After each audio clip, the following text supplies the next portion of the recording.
ನಮಸ್ಕಾರ ವೀಕ್ಷಕರೇ, ಇವತ್ತು ನಮ್ಮ ಜೊತೆ ಇದ್ದಾರೆ ಹಣಕಾಸು ಮತ್ತು ಲೆಕ್ಕಪತ್ರ ಕ್ಷೇತ್ರದಲ್ಲಿ ಹಲವಾರು ಸಾಧನೆಗಳನ್ನು ಮಾಡಿ ನಮ್ಮ ಜನತಾ ನ್ಯೂಸ್ ವತಿಯಿಂದ ಜನತಾ ಚಾರ್ಟೆಡ್ ಅಕೌಂಟೆಂಟ್ ಕ್ಷೇತ್ರದಲ್ಲಿ ಅತ್ಯುತ್ತಮ ಸೇವೆಗೆ ಅವ್ರಿಗೊಂದು ಅವಾರ್ಡ್ ಬಂದಿದೆ. ಅವರ ಹೆಸರು ಶ್ರೀ ವಿಜಯ್ ಕುಮಾರ್ ಅಂತ. ಸರ್ ನಮ್ಮ ಜೊತೆ ಇದ್ದಾರೆ.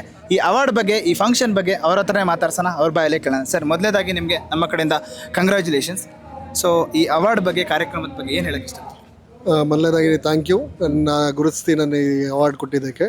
ಆ್ಯಂಡ್ ನಿಮ್ಮ ಈ ಫಂಕ್ಷನ್ ಬಗ್ಗೆ ಆದರೆ ನಿಮಗೆ ಅಭಿನಂದನೆಗಳು. ನಿಮ್ಗೆ ಒಳ್ಳೆಯದಾಗಲಿ, ಮುಂದೆ ಫ್ಯೂಚರಲ್ಲಿ ದೊಡ್ಡಕ್ಕೆ ಬೆಳೀರಿ, ಒಳ್ಳೆಯ ಸಮಾಜ ಸೇವೆ ಮಾಡಿ ದೊಡ್ಡದಾಗಿ ನಿಮ್ಮ ಟೀಮ್ಗೆ, ನಿಮ್ಮ ತಂಡಕ್ಕೆ ಎಲ್ಲದಕ್ಕೂ ಒಳ್ಳೆಯದಾಗಲಿ ಅಂತ ಬಯಸ್ತೇನೆ. ಸರ್, ಮುಂದೆ ಮುಂಬರುವಂಥ ಈ ಕಾಮರ್ಸ್ ಸ್ಟೂಡೆಂಟ್ಸ್ನ ಚಾರ್ಟೆಡ್ ಅಕೌಂಟ್ ಆಗಬೇಕು ಅಥವಾ CS ಆಗಬೇಕು ಅಂತ ಏನು ಅಂದ್ಕೊಂಡಿರ್ತಾರೆ, ಅವರಿಗೆ ಯೂತ್ಸಿಗೆ ನಿಮ್ಮ ಕಡೆಯಿಂದ ಒಂದು ಮೋಟಿವೇಶ್ನಲ್ ಕಿವಿ ಮಾತು ಹೇಳಿದ್ದಾರೆ, ಏನು ಹೇಳೋಕ್ಕೆ ಇಷ್ಟ? ಆದಷ್ಟು ಜನ ಇದು CA ಗೆ ಜಾಯ್ನ್ ಆಗಿ.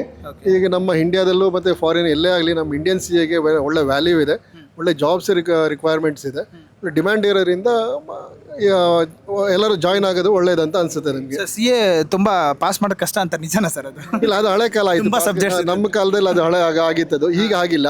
ಈಗ ಅರೌಂಡ್ 25 to 30% ರಿಸಲ್ಟ್ಸ್ ಬರ್ತಾ ಇದೆ. ಸೊ ಒಂದು ಕಷ್ಟಪಟ್ಟು ಹೋದರೆ ಪಾಸ್ ಆಗೋದಂತೂ ಡೆಫಿನೆಟ್ ಈಗ CA ದಲ್ಲಿ. ಸೊ ಎಲ್ಲರಿಗೂ CA ಗೆ ಜಾಯ್ನ್ ಆಗೋಕ್ಕೆ ಹೇಳ್ತೀನಿ. ಒಳ್ಳೆ ಅವ್ರ ಜೀವನ ಉತ್ತಮವಾಗಿರುತ್ತೆ ಅಂತ ಹೇಳ್ಬೋದು ಅದು CA ಮಾಡಿದ್ರೆ. ಖಂಡಿತವಾಗ್ಲಿ ಸರ್, ತುಂಬ ಚೆನ್ನಾಗಿ ಮಾತಾಡಿದ್ರಿ. ಆ್ಯಂಡ್ ಒನ್ಸ್ ಅಗೇನ್ ನಿಮಗೆ ನಮ್ಮ ಕಡೆಯಿಂದ ಕಂಗ್ರ್ಯಾಚುಲೇಷನ್ಸ್. ಇನ್ನೂ ಕೂಡ ನೀವು ನಿಮ್ಮ ಕ್ಷೇತ್ರದಲ್ಲಿ ದೊಡ್ಡ ದೊಡ್ಡ ಸಾಧನೆ ಮಾಡಲಿ ಅನ್ನೋದೇ ನಮ್ಮ ಚಾನಲ್ನ ಮತ್ತು ನಮ್ಮ ಆಶಯ. Once again congratulation. Thank you ನಿಮಗೂ ಕಂಗ್ರ್ಯಾಚುಲೇಷನ್ಸ್. Thank you sir.